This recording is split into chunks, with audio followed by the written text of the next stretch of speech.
నెల్లూరు నగర కార్పొరేషన్ 1వ డివిజన్ నారాయణరెడ్డిపేట మసీదు వీధిలో సీసీ రోడ్డు నాసిరకంగా వేశారని ఆంధ్రప్రదేశ్ రైతు సంఘం నెల్లూరు జిల్లా అధ్యక్షుడు షేక్ షానవాజ్ ఆరోపించారు. రోడ్డును ఎత్తుపొలాలుగా వేశారని, ద్విచక్ర వాహనదారులు రాకపోకలు ఇబ్బందులు పడుతున్నారని, డ్రైనేజ్ కాలువల్లో పూడికతీతలు తీసే సిబ్బంది 1వ డివిజన్లో లేరని అన్నారు. అధికారులు, రాజకీయ నాయకులు వెంటనే స్పందించి చర్యలు తీసుకోవాలని డిమాండ్ చేశారు. ఆంధ్రప్రదేశ్ రైతు సంఘం జిల్లా అధ్యక్షుడిని. ఇక్కడ 9 నెలలు మునుపు విపరీతమైన నీళ్లు నిలబడిపోయి దురాసన మల్లుకుంటూ చీకటీగులు పురుగులతో అల్లాడారు. ఇక్కడ జనాలు మొత్తం కూడా 10,000 మంది జనాభా నివసించే ప్రాంతం ఇదని చెప్పేసి మేము మొత్తం కూడా అధికారులకి, ఎమ్మెల్యే గారికి, కమిషనర్కి అందరూ కూడా మొరబెట్టున్న సందర్భంలో ఈ రోడ్డు శాంక్షన్ చేశారు. ఈ రోడ్డు శాంక్షను జక్కల జనార్దన్ ఇంటికాడి నుంచి కలీల్ ఇంటి దాకా దీన్ని మంజూరు చేయమని చెప్పితే అధికారులందరూ స్పందించి దీన్ని ఏర్పాటు చేశారు. కానీ ఇక్కడ కొంతవరకే ఆపేశారు. ఆ కొంతవరకు కూడా అంటే కొన్ని ఏరియాల్లో అయితే వాళ్ళకి అనుకూలంగా లేని ఏరియాల్లో గుంటలు మయం చేసేసారు. అదేవిధంగా మా ఇంటి దగ్గరకు వచ్చేసరికి మొత్తం కూడా వాటం లేకుండా మొత్తం 2 అంగళాలే రోడ్డు వేశారు. వాళ్ళు కనీసం 9 అంగుళాలు రోడ్డు అని చెప్పేసి మంజూరైందని చెప్పిన వాళ్ళు ఇక్కడ మా ఇంటి దగ్గరకు వచ్చేసరికి 2 అంగుళాలే రోడ్డు వేసి వాటం పెట్టేశారు.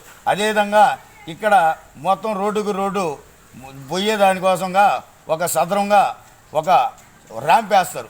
ఆ ర్యాంపు గతంలో 2 సంవత్సరాల ముందు ఆ రోడ్డు వేస్తే దానికి ర్యాంప్ వేశారు. బ్రహ్మాండంగా ఉంది. ఆ ర్యాంపు కూడా సోదరులందరూ కూడా చూస్తారు, చూపిస్తారు.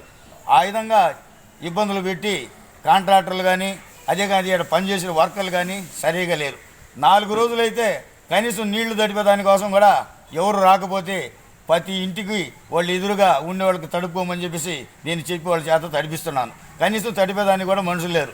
నాణ్యత లేదు. నాణ్యత లేకుండా వాళ్ళు ఇష్టరాజ్యంగా కాంట్రాక్టర్లు కానీ, ఆ పనిచేసే వర్కర్లు కానీ ఆ విధంగా చేసి వెళ్ళారు.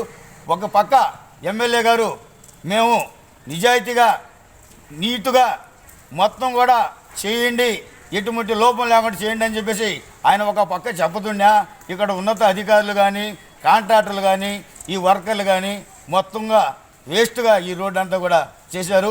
ఊళ్ళో వేసిన రోడ్లన్నీ కూడా అదే పరిస్థితి ఉంది. అందుకోసం ఇప్పుడు మనం చూస్తూ ఉన్నాం, ర్యాంపు లేకుండా ఉంటే బండ్లు ఎట్టెళ్ళాలా, ఏం చేయాలా, అటువంటి పరిస్థితి ఉంది. దీనికి ఎమ్మెల్యే గారు వెంటనే స్పందించి వెంటనే వాళ్ళని అధికారులు పిలవనంపించి వాళ్ళ మీద చర్య తీసుకోవాలని చెప్పేసి ఎమ్మెల్యే గారిని కోరుతున్నాం. అదేవిధంగా సౌట్ కాలువ సమస్య ఉంది. సౌట్ కాలువ నుంచి నీళ్లు వెళ్ళడం లేదు, చెత్తా చెదారం నిండిపోతుంది. దాన్ని పెట్టమని చెప్పేసి మేము మంత్రిగా నారాయణ గారు ఏర్పడినప్పుడు చెప్తానే ఉన్నాం.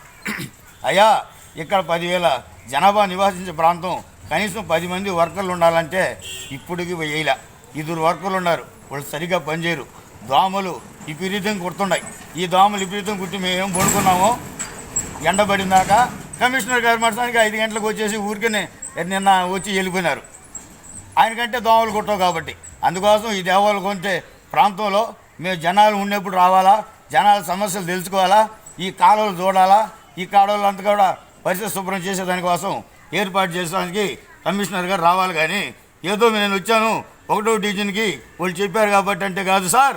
మీరు రేపు ఉదయం రండి, మీరు 10 గంటలప్పుడు రండి, రేపు 9 గంటలకు రండి, మేమంతా ఇక్కడ ఉంటాం, ఇక్కడ ఉండే ఇబ్బందులు చెప్తాం. మాకు వర్కర్లు వెంటనే 10 మంది వర్కర్లను వేయాలడ.